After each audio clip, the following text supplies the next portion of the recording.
Hi, this is James. Welcome back to the channel. I'm so glad you could be here. I am the unofficial mayor of Cowboy Country, and today we're going to do picks for Week 9. So, unfortunately, I left my Remarkable at work. So, stuff happens. So I had to go back and write my picks down on a piece of paper or an old envelope, and we'll just go from there. So, I'm going to set those right there. I can read them all. Going to start with TCU at West Virginia. It's an 11 o'clock game. Yeah, I've seen both teams in person. And yes, I do believe that West Virginia is going to give it a good fight. This is not going to be an easy win. But I'm picking the Frogs. Of course, Super Frogs probably pretty happy about that one.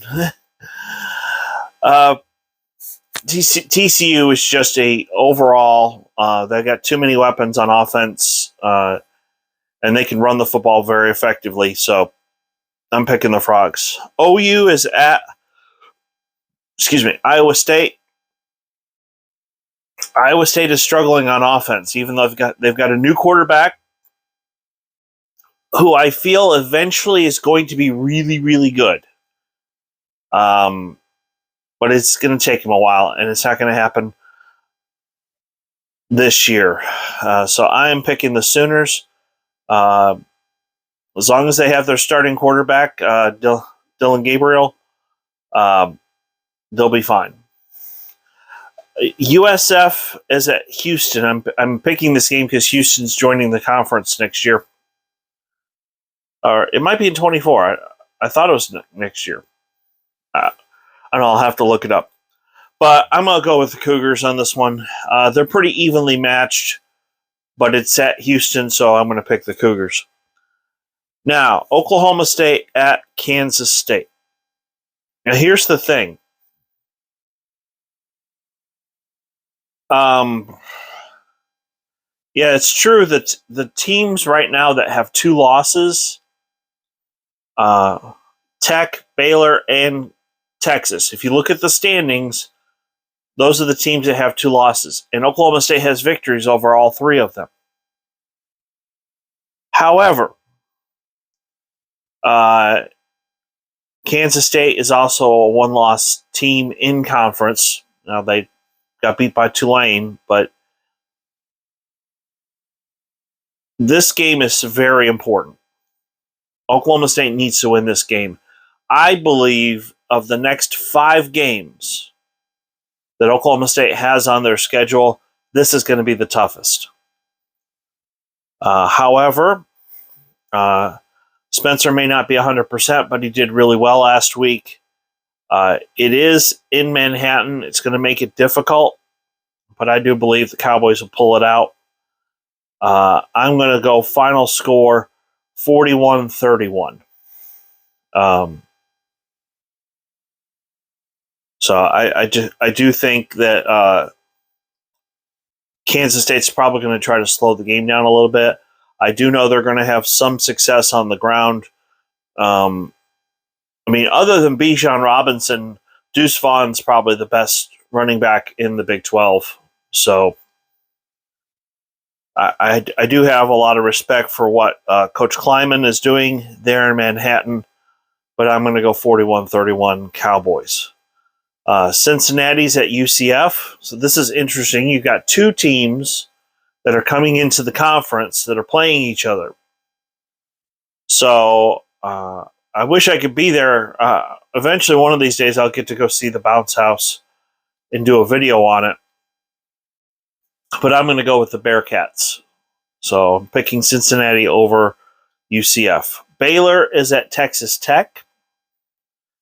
Now, if you had told me at the beginning of the year who I thought would win this game, I would have picked Baylor. But Morton is the real deal at quarterback for Texas Tech, and I can see why. The coaching staff made the switch. That guy is going to be good, and I'm not looking forward to next year where Oklahoma State has to go to Texas Tech. That's going to be a difficult game, whether Spencer Sanders comes back or not. So I think Tech is definitely going to be a good football team for a while. Morton's got talent. I just wish he was wearing orange and black. But Baylor's at Texas Tech, and I'm going with the Red Raiders. Now, Texas has a bye, and KU has a bye. So, I almost forgot. BYU. East Carolina is at BYU. I'm going to go with the Cougars because it's at home. I'm sure Cosmo will be happy about that one.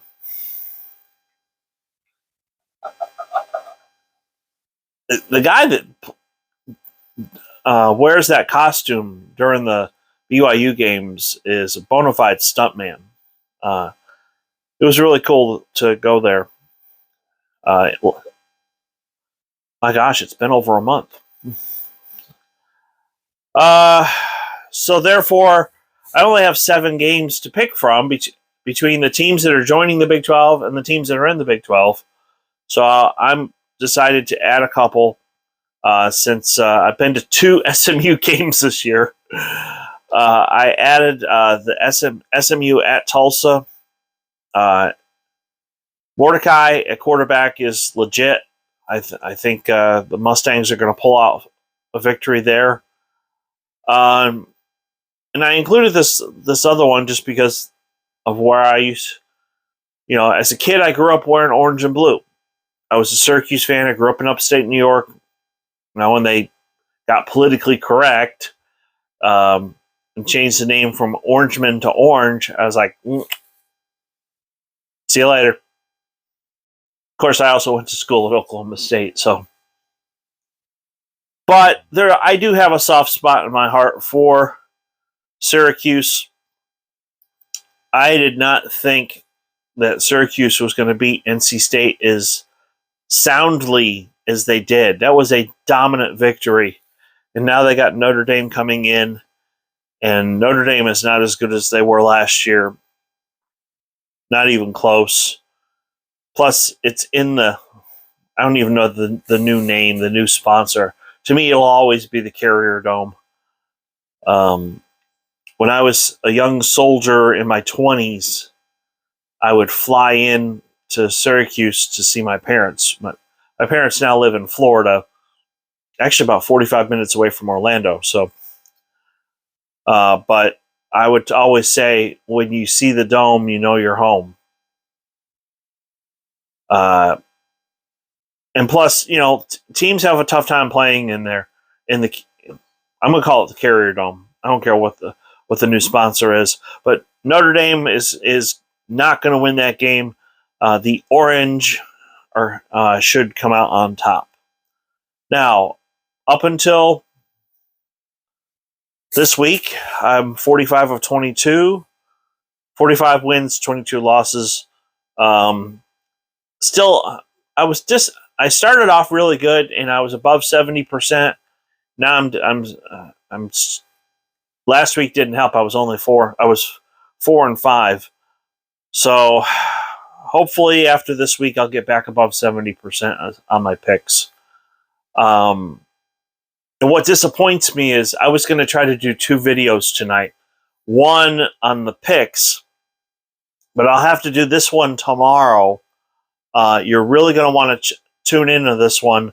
What I did was this columnist at usatoday.com, he takes all of the teams in Division 1 or the FBS and lists them from 1 to like 130. And what I did is I took all the Big 12 teams, and I kept OU and Texas in the Big 12, and I also included the 4 teams that are coming in. So that way I'd have 14, and I compared them to the SEC, because right now they currently have 14 teams. Granted, after OU and Texas leave, The Big 12 will actually have 12. Shocker. And then the SEC will have 16.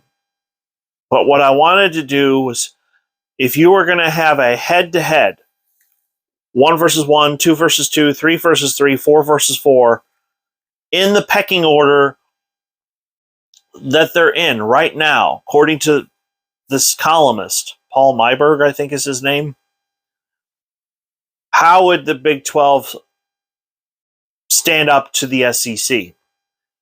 And this may surprise you. Well, it may not surprise you. I am biased towards the Big 12. I'll admit that. But I'm going to tell you why I picked 11 games that the Big 12 would win. I can tell you the top 2 off the top of my head, because it would have Georgia playing TCU, and I did pick Georgia in that one. And it would have Tennessee playing Oklahoma State. And I think Oklahoma State's a better team than Tennessee. So, but even if you gave Tennessee the nod on that one, I still have, it would be 10 for the Big 12 and 4 for the SEC. So you got to watch tomorrow to see that video. I'll explain why. I'll explain who plays who in the pecking order and why. I can also tell you off the top of my head, the bottom teams, the bottom 2 teams, the bottom team for the Big 12 was West Virginia, and the bottom team for the SEC was Vanderbilt. And I'll pick West Virginia over Vanderbilt any day. JT Daniels is a legit quarterback. Their defense is very suspect, but I would pick West Virginia over Vanderbilt. So everybody talks about the mighty SEC. Yes, they've had some success over the last 10 years winning national championships, but those are your top-level teams. If you look at the entire conference, I honestly believe the Big 12 is better, and I'll explain why tomorrow. So, in the meantime, if you are new, please hit like and subscribe. We're trying to grow the channel. We just hit 200 subscribers. I'm very grateful for that. I want to thank each and every person that watches and subscribes to the channel. Thank you so much. I appreciate you. And like I said, from the bottom of my heart, thank you for watching, and I hope you have a great day. And please tune in to see that next video when I show you the 14 teams on each side and compare. You'll be amazed at just how good the Big 12 really is. So until then, have a good night.